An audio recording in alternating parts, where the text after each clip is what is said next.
Will எழுதும்போது இம்பார்ட்டண்ட்டான விஷயம் என்ன? இந்த மாதிரி ப்ராக்டிக்கல் அப்டேட் லீகல் டீட்டெயில்ஸ்லாம் நான் கொடுத்துட்டு வரேன். என்னோட வீடியோ சப்ஸ்கிரைபும் பண்ணுங்கள், மற்றவங்க ஃபாலோ பண்ணுறதுக்கு ஷேரும் பண்ணுங்கள். இப்போ நீங்கள் ஒருத்தவங்க மேலே வில் எழுதுறீங்க. மோஸ்ட்லி வந்து பேரண்ட்ஸ் வந்து சில்ட்ரன்ஸ் மேலே எழுதுவாங்க, சரியா? அப்புறமா அதை தாண்டி அது அவங்க இஷ்டம் தான். யார் மேலே உயிர் எழுதி வைக்கிறாங்களோ அது அவங்க இஷ்டம் தான், ஓகேவா? அது வந்து அவங்களோட மனப்பூர்வமாக எழுதி வைப்பாங்க, சரியா? அதாவது சுய நினைவாக எழுதி வைப்பாங்க, ஓகேவா?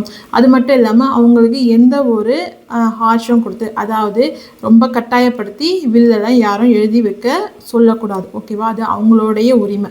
அதனால் வில் எழுதும்போது அவங்க வந்து ஃபுல் கான்ஷியஸாக இருக்கணும். அது மட்டும் இல்லாமல் கரெக்டாக சைன் பண்ணணும், கரெக்டான டேட், கரெக்டான மந்த், கரெக்டான இயர் அதெல்லாம் மென்ஷன் பண்ணணும். மோஸ்ட் இம்பார்ட்டண்ட் பார்த்திங்கன்னா 2 விட்னஸ் மஸ்ட், சரியா? சில பேர் என்ன நினைக்கிறாங்கன்னா, ப்ராப்பர்ட்டி யார் மேலே எழுதுகிறாங்களோ, அதாவது அந்த வில் யார் மேலே எழுதுகிறாங்களோ அவங்களே அந்த ஒன் ஆஃப் த விட்னஸாக சைன் போடுறாங்க. அப்படி கிடையாது. விட்னஸ்ன்றது யார் எழுதி வைக்கிறாங்க பார்த்தீங்களா? இப்போ பேரண்ட்ஸ் எழுதி வைக்கிறாங்கன்னா அந்த பேரண்ட்ஸோட வெல்விஷன்ட்டு இருப்பாங்க பார்த்தீங்களா? ஃப்யூச்சரில் ஏதாவது லீகல் ப்ராப்ளம் வந்தால் அவங்களுக்கு அது சப்போர்ட் பண்ணுற மாதிரி, அதாவது அந்த பேரண்ட்ஸ்க்கு சப்போர்ட் பண்ணுற மாதிரி வெல்விஷரை வந்து 2 விட்னஸாக போட்டு வைக்கிறது ரொம்ப இம்பார்ட்டண்ட். அது வந்து அவங்களுக்கு ஒரு கைடாகவும் இருக்கும், அதே நேரத்தில் ரொம்ப ஹெல்ப்ஃபுல்லாகவும் இருக்கும். என்னோடய வீடியோ பாருங்கள். நம்ம நெக்ஸ்ட் வீடியோவில் பார்க்கலாம். தேங்க்யூ.